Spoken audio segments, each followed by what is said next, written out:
This video is brought to you by Squarespace. Picture this, right? It's a day like any other. You wake up, you have your morning coffee, you question your life choices, and then you notice a wet sensation around your toes. Your washing machine has broken. So for the next few days, you're transported into a new reality, and you do something you never had to do before in your life. You go to a laundromat.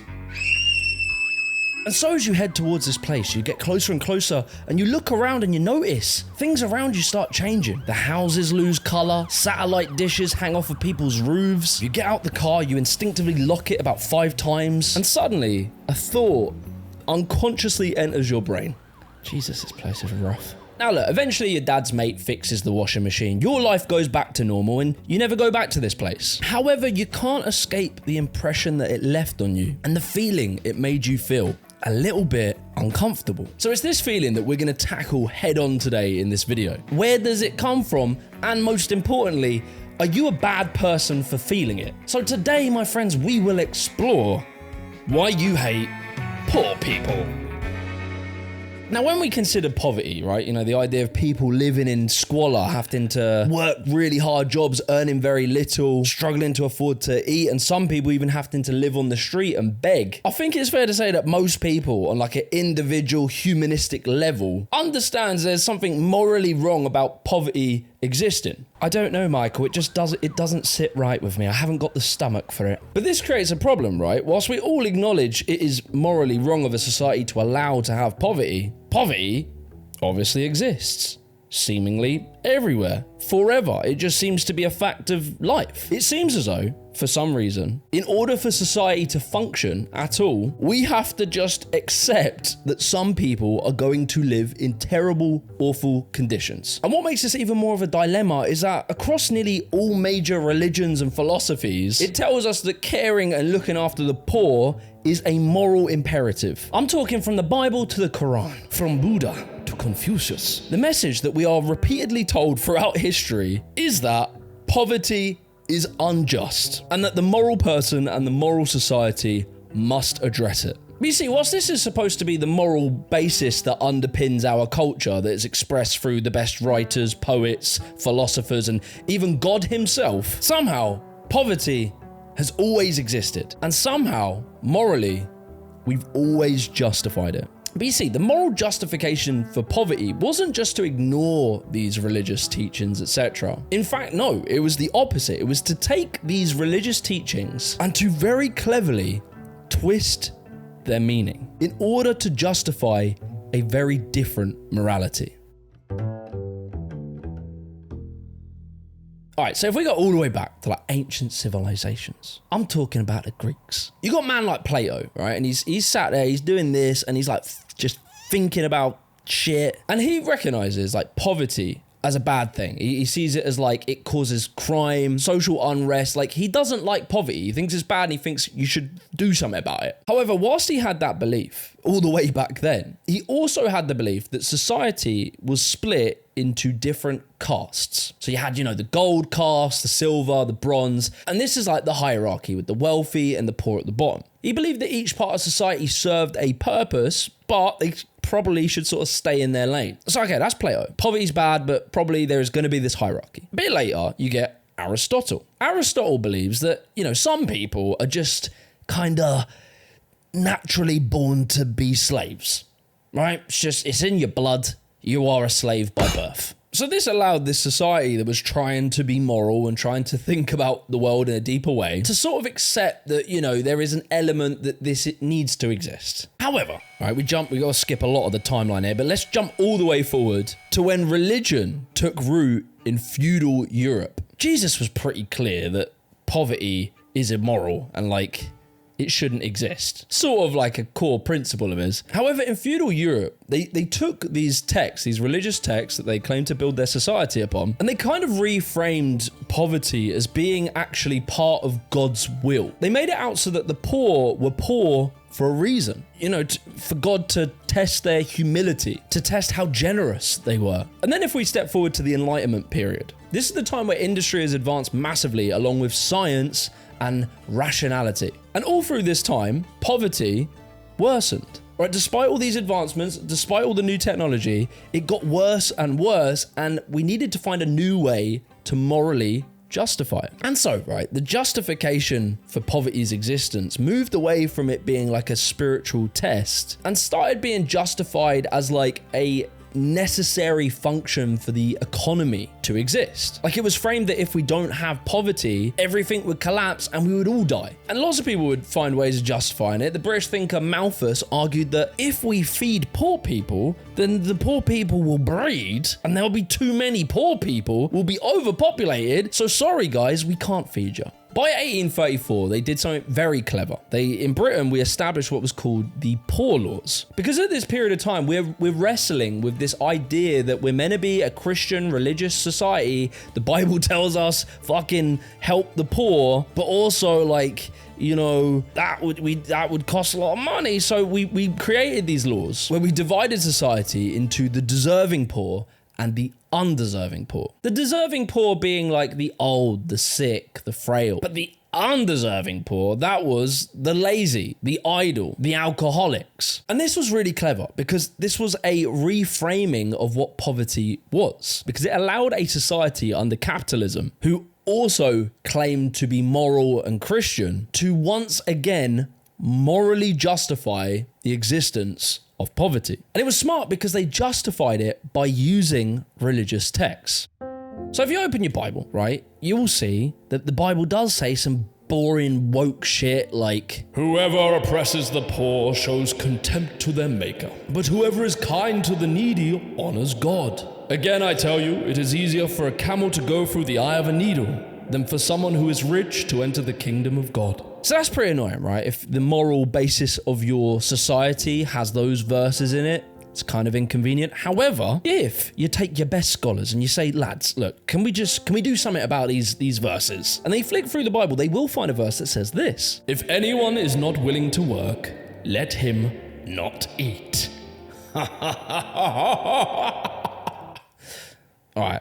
This was it, right? The boys had found it. They had found the way for their religion to justify poverty. And so this became the ideological basis for like Victorian Christian Protestant society. They interpreted the message of the Bible being that God demands of its people very hard work. They could now justify in their heads taking what they considered the undeserving poor and putting them into workhouses, which were basically prisons built for poor people to put them to work for basically pennies and in awful conditions where they would die continuously. And it was smart, right? Because this is a verse that really can be taken out of context and interpreted in kind of whatever way you feel. That same verse could easily be used to argue against landlords. It could easily be used to argue against inherited wealth or people who own massive factories and a deed that says that they own machinery, who all of these people, they inherit wealth by not working per se, but rather just owning large things and taking the profits, right? You could definitely reinterpret the verse to also include those people, but for some reason, that wasn't what the Victorians did. Having this vague category of undeserving poor allowed us to conveniently sweep all poor people in, whilst pretending to care about the deserving poor, when in reality, we probably didn't even do much about them either. This allowed us to reframe poverty as a personal moral failure, all whilst allowing society to feel like they were good moral people following God's teachings. Before we go any further with this video, I want to give a massive shout out to today's sponsor, Squarespace. Squarespace is the #1 platform for building your own custom, beautiful, amazing website. For me, the best bit is the cutting edge design tools. By using their Blueprint AI, anyone can have a perfectly customized and bespoke website. You can just tell the AI what your industry is, what your goals are for the website, and it will create a personally designed website filled with content and an amazing looking design. And from their award-winning templates, you can just pick and choose any of the designs that you like and really make your website stand out. A massive part of businesses these days is having an email marketing list so that you can send out things like product updates and events, etc. Squarespace allows you to make them as well as managing them and sending them out. Literally any time in the past that I've needed to make a website, I've always used Squarespace. It's simple, easy to use, and enjoyable. So be sure to head to squarespace.com to start your free trial. And when you're ready to launch the website, go to squarespace.com/Jimmy the Giant to get 10% off your first purchase of a website or a domain. Anyway, back to the video. Now look, this ideology, this sort of justification for poverty has a inbuilt problem in that it is fucking insane. I think you'd be pretty hard pressed to find many people that would argue if you were born in South Sudan that the reason that you're in poverty is because you're lazy. In the modern world today, we acknowledge that this way of thinking is obviously fucking nuts. It denies the many factors that cause poverty, right? We get that. So inevitably, in the Victorian era, this ideology would eventually reach a breaking point. In the early 1900s, right, as industrialism had created such inordinate wealth and created all these new technologies, the poor were living in squalor, in unsanitary, unstable conditions. And so, as the 1930s come in and the Great Depression hits, which was like a particularly bad financial crisis after a long list of other financial crises, all of which were mainly triggered by very wealthy bankers gambling on the economy, unregulated speculation. All of these financial crises would obviously impact the poorest people of society the worst. They were getting punished for what was effectively bankers fucking with the economy. And so it gets to this point, right? You're sort of in the 1920s-ish, and the poor turn around and they say, look, lads, I'm not that sure that it's us who are causing the whole poverty thing. I mean, like, if you think about our input, like, we kind of built all of the things like the railways, the buildings, we physically built that stuff has made you guys really rich, and like we just had to sell my son's liver last week to pay rent. And so you see, right, by the sort of 1920s, 1930s, gradually a very different explanation for poverty was starting to gain traction, built off of new ideas developed by the philosophers Karl Marx and Friedrich Engels. This work, which was emerging during the 1800s, started to present a new theoretical understanding as to why poverty exists. And their argument was that poverty is a feature of capitalism. It's not a bug, it's not a glitch, it's not a moral failing. Poverty is structural. The argument effectively was, in order to have an extremely wealthy elite and to sustain that class of people, for them to have so much ownership over assets, lands, businesses, etc., for them to maintain that position, they needed to exploit the labor force. That means to say, pay them shit, right? Pay them shit, give them little to no worker protections, and give them basically no freedoms. If we didn't do that, right, and we gave everyone enough money to live and be happy, then this elite class of ultra wealthy individuals would lose their power. But you see, as this new totally crazy understanding of why poverty exists started to spread, one that was sure built on morality, but wasn't just moral, it was built on a more scientific, economic and structural view of society, as opposed to a purely religious and spiritual one. A view that reflected the rationality and scientific approach that was becoming more culturally significant in this period. This argument put the ruling class of society at the time in a bit of a difficult situation. One that put them once again in a position where they needed to find a new argument to justify why poverty needs to exist. Fascism, right? The fash boys. We're talking about them F boys. Alright, so what started out as like a biologist running around with like butterflies and going, man, nature's dope. Pretty sure humans came from monkeys. We're bros and that. Let's just fucking squad up. A young Charles Darwin created the basis of the modern understanding of what we call evolution. He was looking around at the animal kingdom and he started to notice that in the animal kingdom, there was this process that took place called natural selection. Oh, man. You can see where this is going, right? How the strongest animals managed to survive over the weakest. This process would refine the gene pool, right? If you're fucking Giga Chad super monkey and then there's weak bitch beta boy, guess whose genes are gonna last, right? It's Big Daddy. And so this process over years, right, it refines the gene pool. It makes the perfect breeded species to survive. This process many refer to as the survival of the fittest. This phrase, right, survival of the fittest, this is often misaccredited to Charles Darwin. He never said it. It was actually accredited to Herbert Spencer, who, along with Charles Darwin's half-cousin called Francis Galton, these guys took Charles Darwin's study on the animal kingdom and started to apply them to human societies. That the best societies were survival of the fittest genetics. And they created a really fun idea called social Darwinism. Now, it's very important to note that Charles Darwin himself didn't believe in social Darwinism. If you read through what he talks about, he seems to believe that what sets humans apart from animals, what makes us a civilized society, is our ability to feel sympathy and empathy. The fact that we protect the weak was quite literally a core part of what makes us human, and what actually led to us having successful societies. He acknowledged that civilized societies are very different to wild nature. And like, look, if you're listening to this and you're starting to think, yeah, maybe there is like a natural selection, and maybe we need to refine our gene pool, but hold on, just wait a second, just breathe, have a think about it. Let's just think Stephen Hawking, right? Animal Kingdom, you and the bros are going out hunting, and Mary says, why you guys don't take Stephen with you? And you look at each other and you go, right? Stephen's dying in the Animal Kingdom. Just gonna say it. It's harsh, but he ain't lasting a minute. Now, despite Stephen being very physically disabled to the point that he was unable to speak, Stephen Hawking gave us some of the most important discoveries in physics. Different types of humans have different skills, and our ability to keep vulnerable, weak people alive is why we're such a successful species. Charles Darwin even warned himself that his work could be very much used to justify evil things. However, there were some people who chose to ignore Charles's warnings. All right, jump forward. We're in Germany. It's 1933. It's like everything's fucked. The economy's bad. Poverty, blah, blah, blah. You know what happened. Hitler comes along, right? And he sees that everything is fucked. And what he does is he comes up with a new explanation as to why poverty exists. And Hitler was genius with this, right? Because what fascism did better than anyone else was to take the anger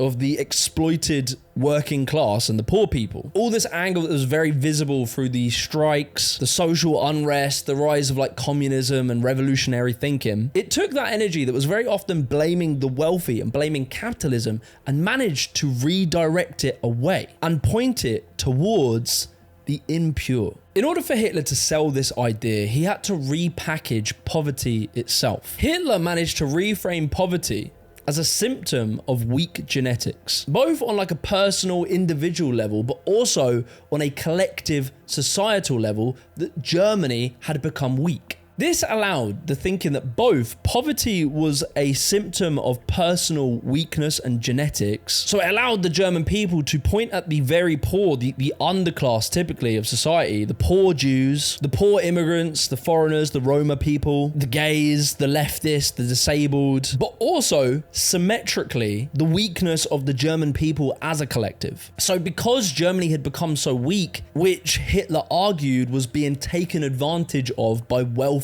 Jewish people, or being undermined by the revolutionary Marxists who they claimed were making them weak. And so the solution was simple, right? Germany had to regain its strength and basically exterminate a lot of people. And this is why fascism works, because it allows a kind of double think. Fascism simultaneously allows you to blame poverty on weak individuals, either for being too lazy or having inferior genetics, but not only weak individuals, but powerful external groups. In their case, the Jews or like the liberal elite cultural Marxists. This created a very versatile narrative that avoided critiquing capitalism or the German ruling class, the people who actually had the power to do something about poverty, and allowed Germans to feel that they were both a victim to exploitative Jews, but also that they were superior to those Jews genetically. There's old Nazi propaganda films that they made that really paint this out. There's one here in 1940 called The External Jew. I'm sure it'd be a nice one to watch with the family. Bob. Yes, darling. What are we watching? Oh, yeah, this one, The External Jew. Bob, this is why you're not allowed to pick the films. This film depicted Jews both as powerful, manipulative elites controlling the global financial system, whilst also being degenerate or inferior individuals who are causing German societal values to decay. Foreign from us Europeans, born of totally different racial elements, they differ from us in body and above all in soul. While some of them settled in the large urban traffic and trade centers of the Mediterranean, others wandered relentlessly on across Spain, France, southern Germany, and England. Everywhere, they made themselves unwelcome.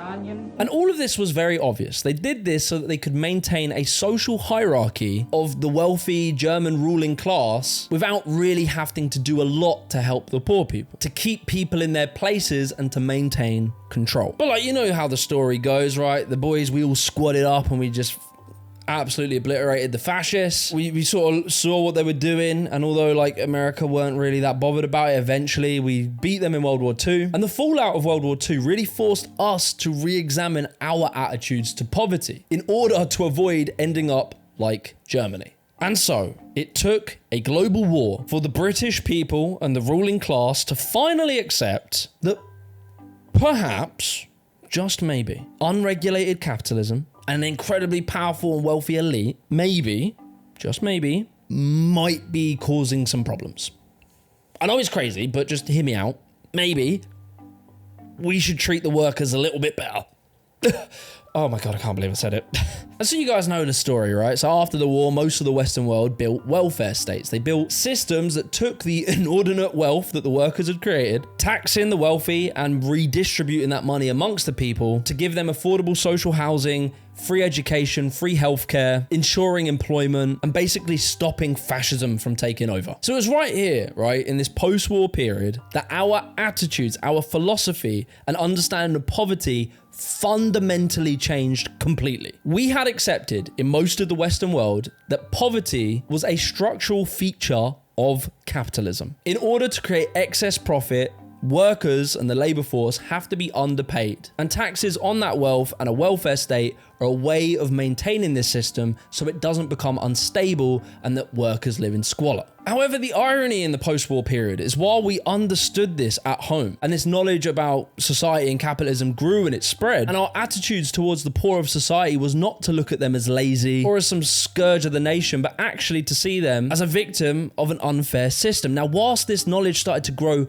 at home, abroad, it was a very different story.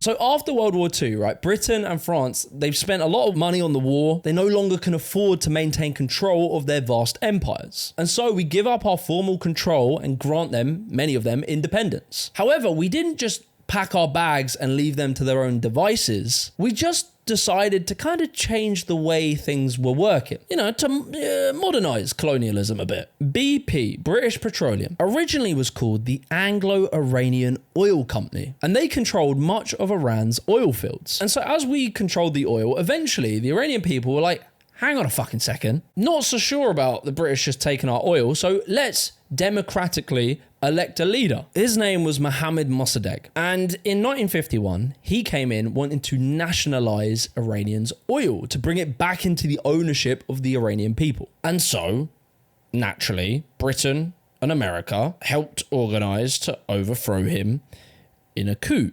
It's actually been an open secret for decades, but for the first time now, the CIA has released documents that show its role in the 1953 coup. That is the coup that toppled Iran's democratically elected prime minister. Mohammad Mossadegh had moved to nationalize oil production in Iran. Well, the U.S. was concerned at the time that that would mean a victory for the Soviets in the Cold War. So we did a little cheeky coup, right, in 1953. BP got its assets back, and we backed a dictator instead of their democratically elected leader. We put a dictator in. He was an authoritarian monarch called the Shah of Iran. And that decision basically ended Iran's democracy until this present day. In Nigeria, Shell and BP extracted billions in oil revenue, all whilst like kind of not tidying up after themselves. So there was loads of oil spills in the Nigerian Delta, which basically poisoned the rivers and all the farmland. So all the locals who massively relied on farming for their living, they just sort of, I guess, probably died. Barclays Bank would finance South Africa's apartheid economy, offering loans that favored white business leaders while profiting off of the segregation. It wasn't just us, the French were doing this sort of shit, and also America, they started sniffing around and seeing, there's some money to be made. So they used the IMF and the World Bank to offer what were called redevelopment loans, giving lots of money to these newly independent African, Asian, and Latin American countries. However, these loans came with very strict rules. Loans that told them they cannot nationalize their own industry industries. They have to be opened up that private Western firms can come in and own them. As well, as part of the deal, they need to cut public spending on schools, healthcare, etc. And they had to prioritize exports over domestic welfare. So all of this is happening around the sort of global south. We're taking the system that we used to use on ourselves and exploit our working class, and we're just doing it to them. So meanwhile in Europe, where most nations were starting to take better care of its own working class, as we were needing more and more labor to build and supply this welfare state we were creating, we started to open up immigration to nations like Jamaica, India, Pakistan, and then less so in Britain, but in other places like Algeria and Turkey. These people came in helping to work in construction,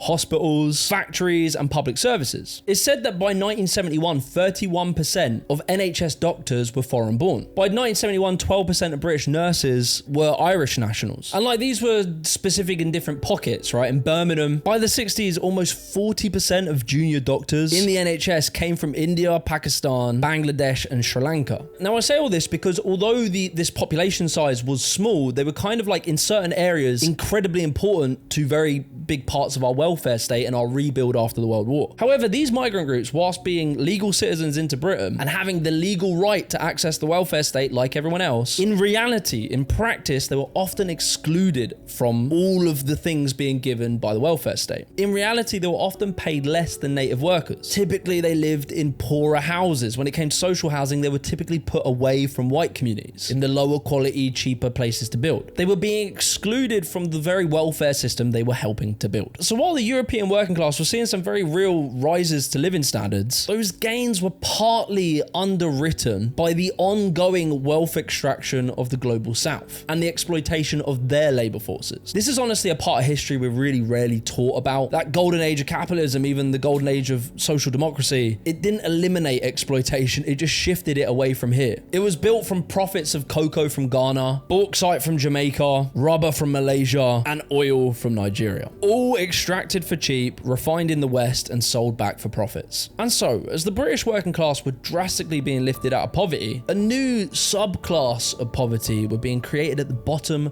of the hierarchy. That was the poor immigrant. All right, so around the 70s, shit goes tits up in the Middle East. The Iranians want us to stop supplying arms to Israel, and because like a good amount of our energy supply was fundamentally tied to the Middle East, the contradictions of like workers' solidarity at home, but then exploitation abroad was finally coming to a head. As OPEC came in and put a tariff on oil exports to the West, oil prices jumped up enormously, about 4 times. The entire global economy during the 70s went into panic mode. Inflation rose, social unrest, and everything basically was going to shit. That little window that we had of building this utopia in Britain was all coming crashing down, and out of the rubble emerged Margaret Thatcher, who looked around, and as she saw that unemployment was going up, poverty was rising, she was tasked with the challenge to find a new way to explain away poverty. And so what did she do? You know, she starts flicking through the history books, seeing what worked in the past, what didn't work. And so she came to her conclusion, and she sort of landed on, I'm sorry, lads, it looks like poverty is your fault again. Now this message, as you can probably imagine, wasn't really that popular at first. In fact, she was actually losing in the polls until she found a very smart pivot. Like, we can see it, right? If we look at the polling data in 1978, just before she gets elected, the Conservatives were neck and neck with Labour throughout most of the year and slightly trailing, sort of toward November, December. But in a moment of genius, Thatcher stood up and made a speech in January of 1979, in which she says, people are really rather afraid that this country might be rather swamped by people with a different culture.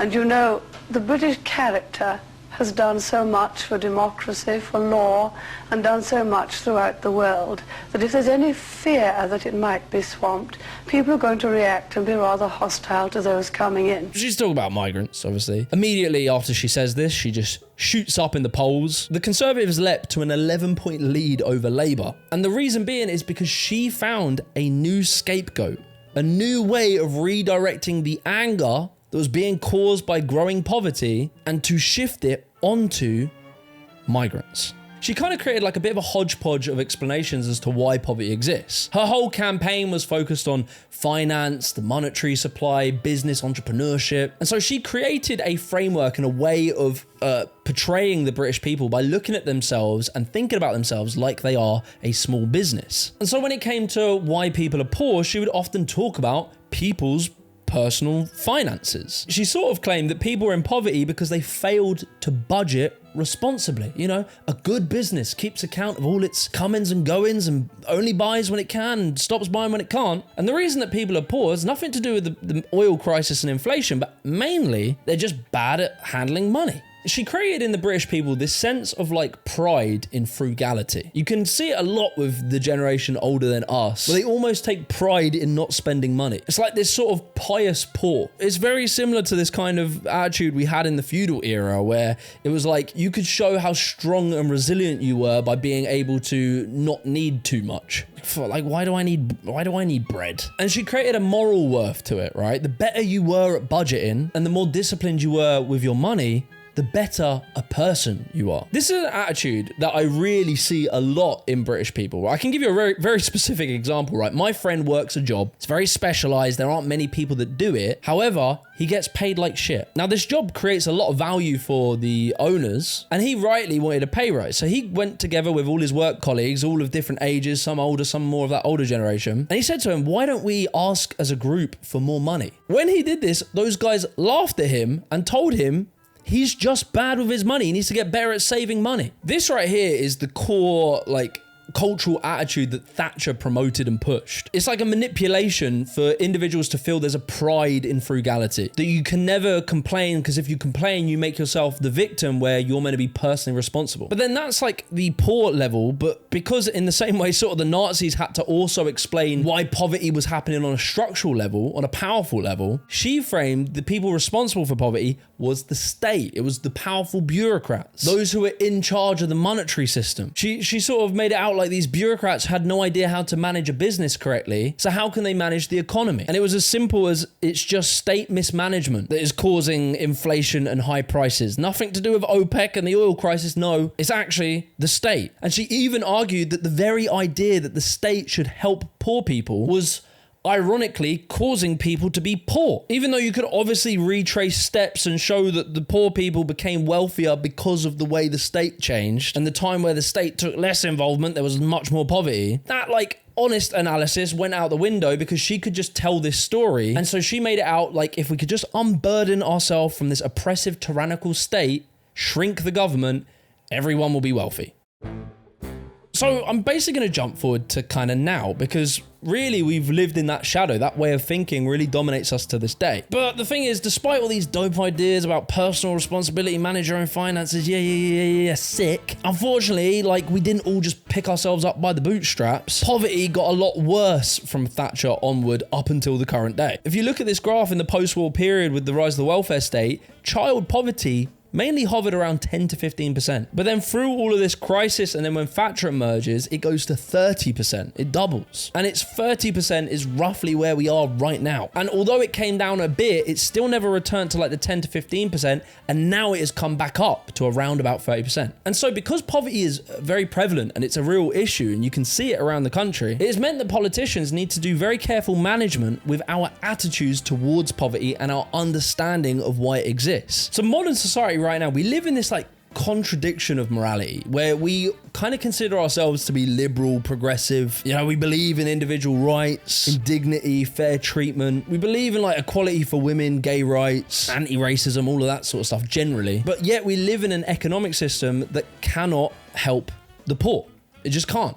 It relies on having exploited labor. And so post-Thatcher, as many parts of Britain went into steep decline due to deindustrialization, it has led us to constantly find new ways of morally justifying poverty. In America, Reagan promoted this idea of welfare queens, just living off the state, having children. In Britain, we got the benefit scroungers, which was this onslaught of television and media from around the 2000s onwards that chose to depict the poorest parts of Britain in the worst light possible, as reckless, low-class, angry drunks. They did this. They pushed this content so hard so that we felt that these poor people were just bad people with no understanding of how poverty can create social conditions that lead to drug addiction, dependency issues, and gets rid of any realistic opportunity of them getting a job and moving. And so, yeah, we live in this massive contradiction where we think we're these morally progressive people. And there's no better example of this than in the 2000s, the show Comic Relief.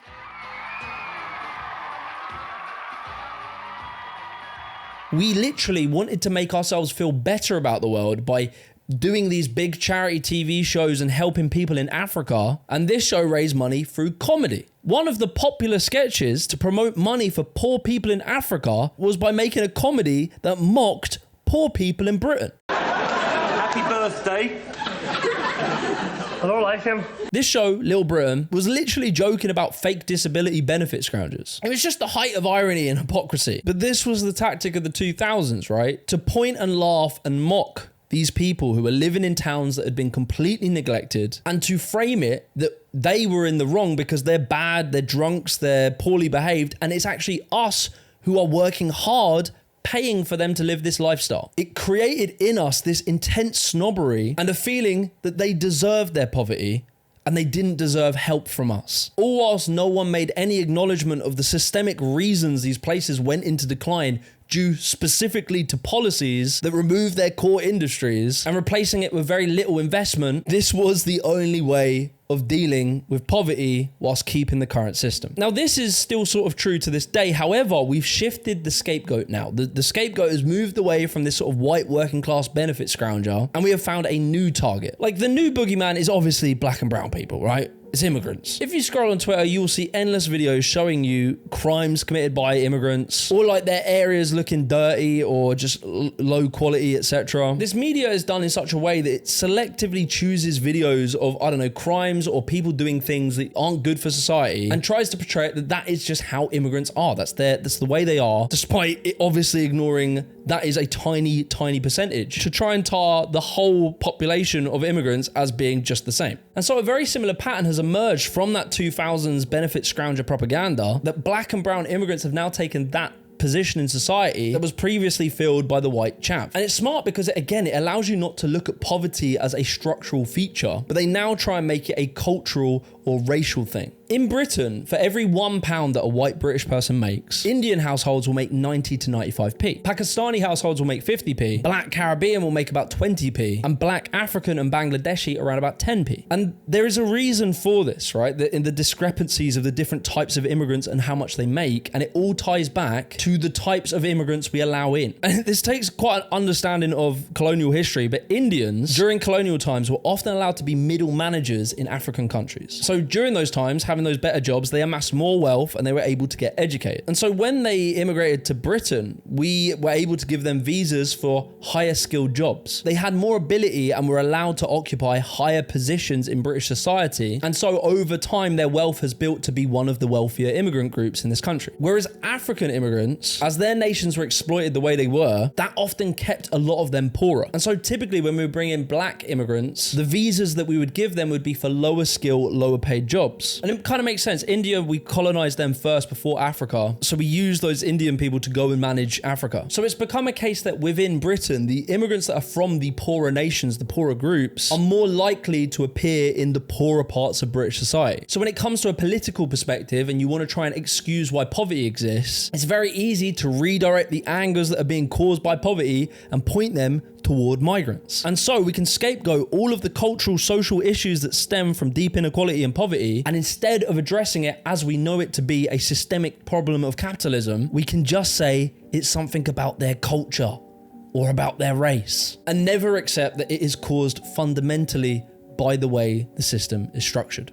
So look, when we go to this laundromat and there's that feeling of like, you know, nervousness, you're in an area, it feels rough and unsafe. It doesn't have to be because you're a classist, racist snob. It doesn't have to be that. It's because we fundamentally understand there is a correlation between poor areas and crime. It is very well established and understood that deep inequality and relative poverty increase crime. I've explained the ins and outs in other videos. I'll link those below. The irony is, as much as people try and scapegoat this anger onto immigrants, the truth is that obviously most of Britain's poverty is in white British areas. The highest crime rate town in the UK is a place called Cleveland. This place is 95% white. If you look at the list of the most criminal places, quite a few of these on that list are also very white dominant places. So obviously in Britain, most of the societal issues, most of the problems that have come from poverty, like crime, etc., is going to mainly affect and be done by white people. And so whilst a lot of people who disagree with my take will say it's like a cultural issue, a racial thing, and that black people are overrepresented in the prison population, in 2022 to 2023, of defendants prosecuted for indictable offences, 10% of them were black people. Black people make up 4% of the British population, so there is overrepresentation. However, just bear in mind, 78% were white. White people make up 80% of the population. 7% was Asian, and they make up 9.3% of the population. Now, with this overrepresentation thing, we can quibble the data. There has been very well documented evidence of over-policing of black areas. Black people are stopped and searched 6.2 times as much as white people. They're 50% more likely to go to jail for the exact same crimes as white people. Right, there's a lot of stuff like this, but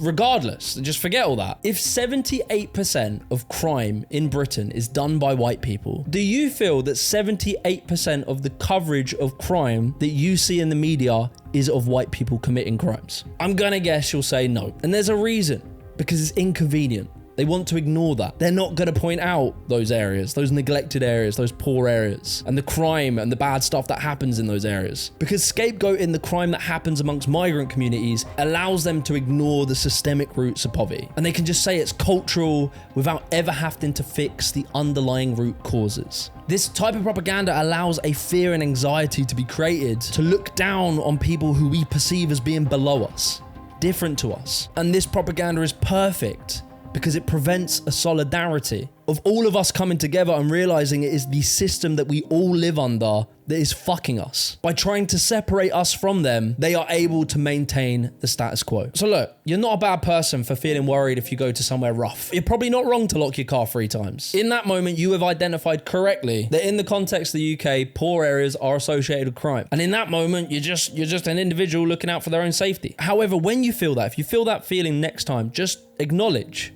that that way of thinking cannot fix the problem. If you really want to look out for yourself and your own safety, the only way you can fix it is by looking out for others, by helping to make a political system that supports the bottom of society. If we take care of them, then we take care of everyone. Poverty and the social problems that come from it are a symptom of a structural problem that we can change. By bringing state investment into declining areas, providing social housing, high quality healthcare and protections for people, maybe we'll one day be able to get child poverty down even lower than it was in the 60s. We can't look at poverty as a problem of individuals. We have tried that. We have done that for history. We have always blamed individuals for their own poverty, and it never fixed it. The only time we fix it is when we acknowledge that it is a symptom of our system. It is not a flaw or an accident. It is part of the structure. And until we recognize poverty as a systemic failure, you're probably going to continue hating poor people. If you enjoyed this video, be sure to check me out on Patreon, support the channel, support the work we do. I'd massively appreciate it. I'll catch you next one. Peace.